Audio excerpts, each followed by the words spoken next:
well, having some close ties with some political parties or politicians. Some will argue that some of the national commissioners, some were once members also of political parties.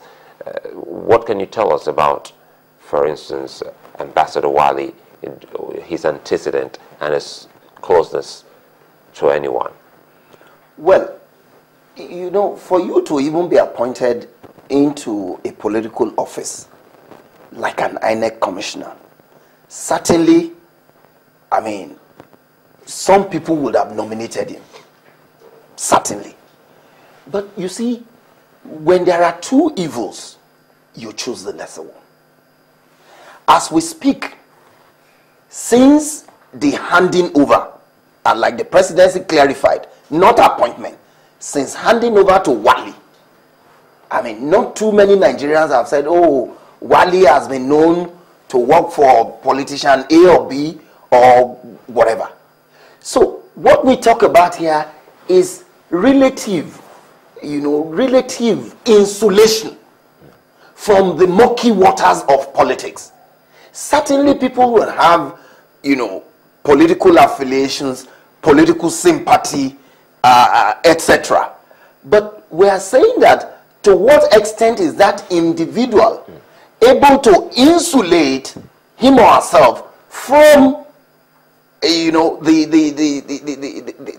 Nigerian political terrain? I get a picture. That said, does it also bother you that the government till this moment has not responded to a particular comment by Professor Jega that he had communicated to the presidency about his, well, leaving office?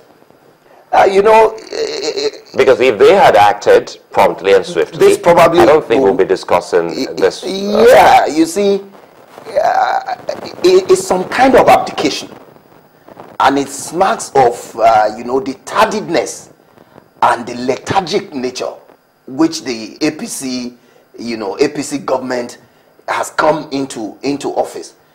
I expect that a proactive presidency. I mean, we knew even before the election that Jegas will be leaving in June.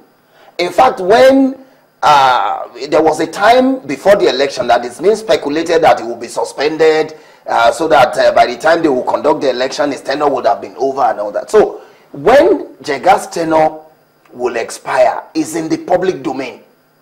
So he need not a reminder. He sent a reminder still. At all. But now they waited for whatever reason.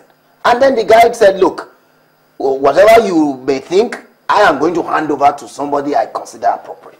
So for me, Jega acted well. And the presidency cannot respond to that. Because, okay, what will they say? We forgot? We are thinking? Or what? And it's so bad that at this critical juncture, we are finding ourselves in a situation like this. It's so sad.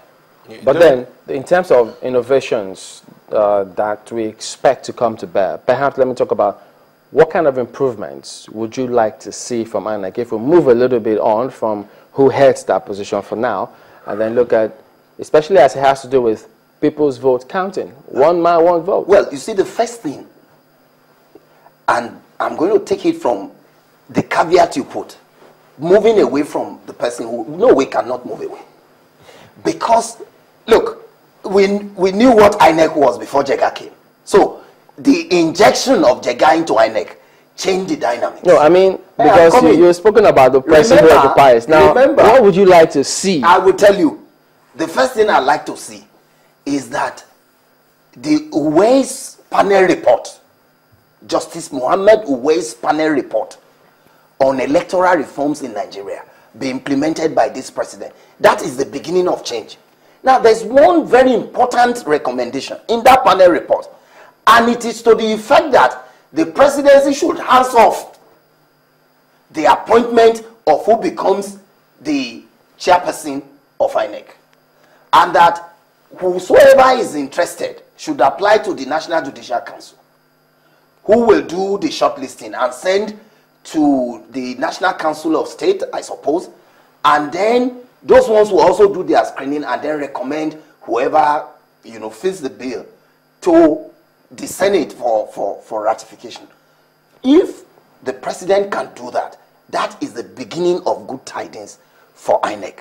Now, having said that, yes, Jega conducted free, fair, credible election, but they are not perfect.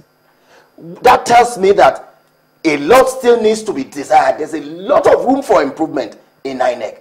And talking more specific, one, INEC needs to take a second look at its operational logistics.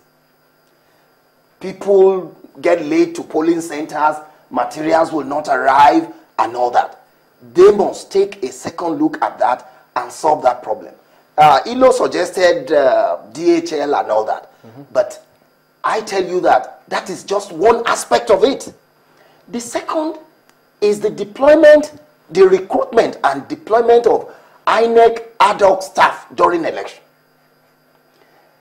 If you look at the two elections that was conducted by Jega, you find out that the recruitment, haphazard, the training, you know. Well, there's a lot really with INEC that one can bring to the table, because we're still waiting on INEC to publish that report on how the 2015 elections went, and so we'll keep tabs on that one. But we have to thank you for coming on today. It's my pleasure. Dr. Dele Ashiru is a lecturer, Department of Political Science, University of Lagos. We'll be back in just a moment. Do stay with us.